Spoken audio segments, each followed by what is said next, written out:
Hello guys, ഞാൻ പുതിയൊരു video ആയിട്ട് വന്നിരിക്കുകയാണ്. ഒരു കിച്ചൺ വീഡിയോ ആയിട്ടാണ് ഗൈസ് വന്നിരിക്കുന്നത്. കിച്ചൺ വീഡിയോ ഒരു കുക്കിംഗ് വീഡിയോ ആണ്.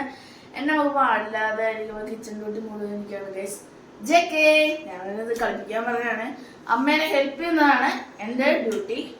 അപ്പൊ നമുക്ക് ഇന്നൊരു ഇറച്ചി ചോറുണ്ടാക്കാം. കുതി വരും ഗൈസ്. കാണോ നമുക്കിപ്പോ ഇതുപോലത്തെ ഒരു കുക്കർ എടുക്കാം. നമുക്കിവിടെ സൺറിച്ച് ഓയിലാണ് ഞാൻ എടുത്തിരിക്കുന്നത്. നിങ്ങൾക്ക് ഏത് ഓയിലായാലും കുഴപ്പമില്ല. നമുക്ക് സവാള ആദ്യം ഇടാം. ഒരു സവാളയാണ് എടുത്തിരിക്കുന്നത്, ഒരു തക്കാളി. ഈ ഒരു കളറാകുമ്പോൾ നമുക്ക് തക്കാളി ഇടാം.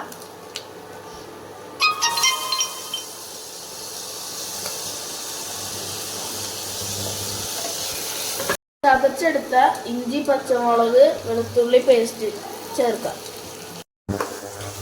ഇളക്കുമ്പോൾ നല്ല മണം വരുന്നുണ്ട്. ആടിക്കഴിയുമ്പോ മഞ്ഞൾപ്പൊടി ഇടാം. സ്പൂണിന് 2 സ്പൂൺ മല്ലിപ്പൊടി, 1 സ്പൂൺ മസാലപ്പൊടി ഉണ്ട്. ഞാൻ ഈ ഒരു സ്പൂണിനാണ് എടുത്തത്.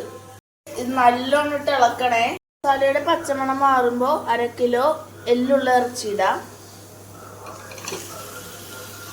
നമുക്ക് നന്നായിട്ട് മസാല അങ്ങോട്ട് ഇളക്കാം ഗൈസ്. ഇത് പെട്ടെന്ന് പിടിക്കട്ടെ ഗൈസ്. നമുക്കിനി കുറച്ച് വെള്ളം ഒഴിച്ചു കൊടുക്കാം. ഇനി ഒരു 6 വിസിൽ വരുന്നത് വരെ അടച്ച് നല്ലോണം വേവിക്കണേ ഗൈസ്. ഇതിന് നമ്മൾ ഇറച്ചി വെള്ളം എടുക്കുന്നില്ല, ഇറച്ചി മാറ്റുകയാണ്. എന്നിട്ട് ഈ വെള്ളം എന്തോരം ഉണ്ടെന്ന് നോക്കണം. അപ്പോൾ ഗൈസ് ഇതുപോലത്തെ ഒരു ബിരിയാണി ചെമ്പാണ് വേണ്ടത്. നമുക്ക് ആവശ്യത്തിന് ഇതിലേക്ക് നെയ്യ് ഒഴിച്ചു കൊടുക്കാം. ഗൈസ് വെള്ളം പോയ കൈമാരി നമുക്ക് ഇവിടെ ഇടാം. കിൻഡർ ജോയിന്റെ മണമാണ് ഗൈസ് ഇതിൽ നിന്ന് വരുന്നത്.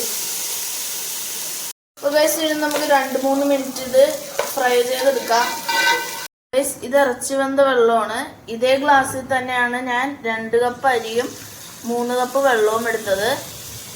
ആവശ്യത്തിന് ഉപ്പ് ഇട്ട് കൊടുക്കാം ഗൈസ്. ഇനി മല്ലിയില ഇട്ട് കൊടുക്കാം. വേവിച്ച് വെച്ച ഇറച്ചി ഇട്ട് കൊടുക്കാം. ഗൈസ് നമുക്ക് ആയിട്ടുണ്ടോന്ന് നോക്കാം. നല്ല അടിപൊളി ഇറച്ചിച്ചോറ് ഇവിടെ റെഡി ആയിട്ടുണ്ട് ഗൈസ്. ഇത് കണ്ട മക്കളെ അടിപൊളി. നിങ്ങൾ ഇത് ട്രൈ ചെയ്ത് നോക്കണം. ട്രൈ ചെയ്യാൻ മാത്രമല്ല ഗൈസ്, നിങ്ങൾ എൻ്റെ ഒപ്പം ഒന്ന് സപ്പോർട്ട് ചെയ്ത് ലൈക്കൊക്കെ ചെയ്യണേ. 10 മിനിറ്റാണ് ഗൈസ് ഇതിരുന്നത്. ഓരോ അരിയുടെ വേവ് വെച്ചിരിക്കും. നമുക്കിനി ഇത് പാത്രത്തിലോട്ട് ഇടാം.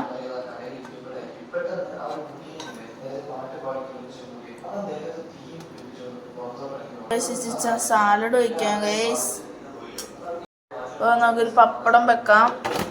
ഞാനൊന്ന് കഴിച്ചിട്ട് വരട്ടെ കേട്ടോ. നല്ല അടിപൊളി ഇറച്ചി ചോറാണ്. നിങ്ങളെല്ലാവരും ഒന്ന് സപ്പോർട്ട് ചെയ്ത് ലൈക്കൊക്കെ ചെയ്യണേ.